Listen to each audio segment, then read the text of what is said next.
तर मी तुमच्यासाठी 7 दिवसाचं चॅलेंज घेऊन आलेले आहे। सगळ्यात आधी तुम्हाला श्री स्वामी समर्थ आणि कशा आहात ठीक असणार अशी मी स्वामीचरणी प्रार्थना करते आणि आजच्या दिवसाला सुरुवात करते।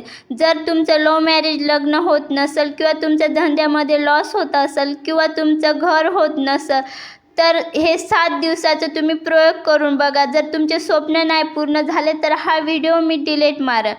तर आरशासमोर 7 दिवस जायचं आणि सांगायचं की माझं घर पूर्ण झालेलं आहे।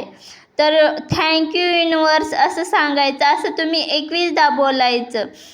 परत 21दा बोलून आणि 2 मिनटं त्या आरशासमोर स्माईल द्यायची की माझं स्वतःचं घर झालेलं आहे, किती छान आहे, थँक्यू युनिवर्स, त्याला थँक्यू बोलून आणि असे 7 दिवस करायचं आहे तुम्हाला। जर तुमचं हा स्वप्न पूर्ण झालं तर मला कमेंटमध्ये नक्की सांगा आणि असेच जर व्हिडिओ बघायचे असतील तर माझ्या चॅनलला सपोर्ट करा, लाईक आणि शेअर करा। आणि जर तुम्हाला काही प्रॉब्लेम असतील तर मला नक्की सांगा, मी तुमच्यासाठी नक्कीच व्हिडिओ बनवायचा प्रयत्न करीन। आणि टाटा बाय बाय।